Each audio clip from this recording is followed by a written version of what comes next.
আসসালামু আলাইকুম। আমি অর্পিতা দাস ছিলাম।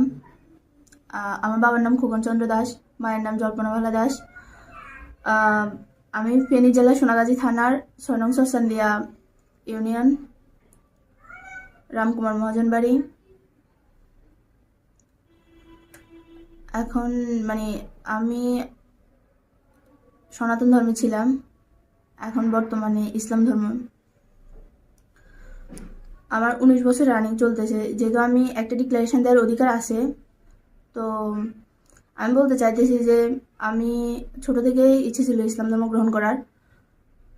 এখন কোর্ট এফিডেভিটের মাধ্যমে ইসলাম ধর্ম গ্রহণ করছি। আমি আমার সোনাগাজী থানাতেও জিডি করে আসছি, আমার চেয়ারম্যানকেও জানাই আসছি যে আমি ইসলাম ধর্ম গ্রহণ করতেছি। তো আমার মা বাবা বা আদার্স কেউ কারোর উপর যাতে কোনো সন্দেহ বা কিছু না করে, কোনো জিডি বা কাউকে সন্দেহপূর্বক অ্যারেস্ট করার যাতে না করে, এটাই রিকোয়েস্ট করতেছি। আর আমার মা বাবাকেও আমি বলবো যে ইসলাম ধর্ম গ্রহণ করে ইমানের সহিত মুসলমান হওয়ার জন্য। আমাকে এখানে আসতে ইসলাম ধর্ম গ্রহণ করার ক্ষেত্রে কেউ আমাকে কোনো জোর বা বাধ্যতামূলক করে কিছু করে নাই। আমি নিজের ইচ্ছে স্বেচ্ছায় ইসলাম ধর্ম গ্রহণ করছি।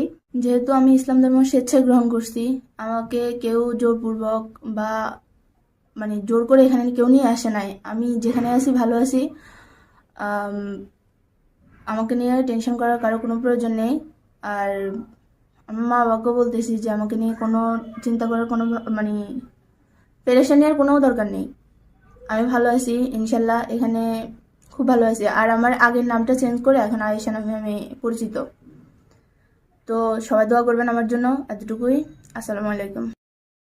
আমি যে ভিডিওটা এখন আপনাদের সাথে শেয়ার করছি, অর্পিতা আপু, ওনার বর্তমানে নাম এখন আয়েশা আপু। উনি নব মুসলিম, উনি হিন্দু থেকে মুসলিম ও ইসলাম গ্রহণ করছে। তো আপনারা যারা আমার নাম্বারটা সেভ করবেন প্লিজ। এই মুহূর্তে সবাই ভয়েসে কথা বলবেন, আর যদি কেউ ডাইরেক্ট কল দেন সাথে সাথে আমি নাম্বারটা ব্লক মেরে দেবো।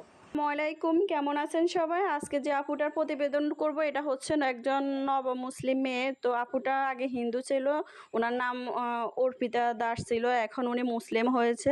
আপুটা আমার সাথে যোগাযোগ করছে, উনি যেখানে আশ্রয় আছে যাতে ওদেরও কোনো সমস্যা না হয় বা আপুরও যাতে কোনো সমস্যা না করে ওনার ফ্যামিলিরা, ওই কারণে উনি আমার সাথে যোগাযোগ করছে। তো আজকে আপুর ফুল ভিডিওটা সবাই দেখবেন প্লিজ। আর আমি আমার চ্যানেলে জামা কাপড়ের বিজনেস করে, আপনাদের যদি আমার ড্রেসগুলো ভালো লাগে অবশ্যই অর্ডার করবেন। আর আমি লক্ষ্মীপুর জেলায় থাকি। লক্ষ্মীপুর জেলার ভিতরে যারা আছেন তাদেরকে আমি হোম ডেলিভারি দেব, আর যারা লক্ষ্মীপুর জেলার বাইরে আছেন তাদেরকে আমি সুন্দরবন কুরিয়ান সার্ভিসে পাঠাবো। আর যদি অর্পিতা আপুর বর্তমানে নাম হচ্ছে আয়েশা আপু, এখন যেখানে আছে ওনার একটা সেফ আশ্রয়ে আছে। তো উনি আমার সাথে এই প্রতিবেদনটা শেয়ার করছে আরও অনেক আগে, আমি এই প্রতিবেদনটা এখন শেয়ার করছি আপনাদের সাথে। আর যদি আপনারা, আপুর এখনও বিয়ে হয় নাই, যদি আপনারা ওনার সাথে যোগাযোগ করতে চান, ওনার যদি পছন্দ হয় তাহলে উনি বিয়ে বসবে। যদি ওনার পছন্দ হয়, যদি এরকম কেউ হয়, উনি বলছে 30 বছরের উপরে 40 বছরের ভিতরে লোকের কাছে বিয়ে বসবে। আর 40 বছরের উপরে যদি হয় হবে না, বা 30 বছরের নিচে যদি হয় হবে না, ঠিক আছে?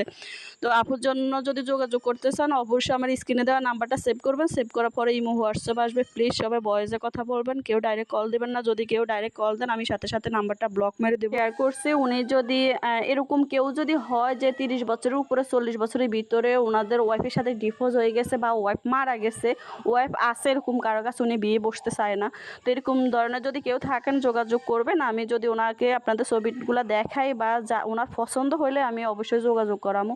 সবাই ভালো থাকবেন। আসসালামু আলাইকুম রহমতুল্লাহি ওয়া বারাকাতুহু। বকুলের মালা শুকাবে, রেখে দেব তার সুরভি, দিনে গিয়ে রাতে লুকাবে, মুছো না গো আমার ছবি, আমি মিনতি করে গেলাম, তুমি চোখের আড়াল হও, কাছে কি বা দূরে রও, মনে রেখো আমিও ছিলাম।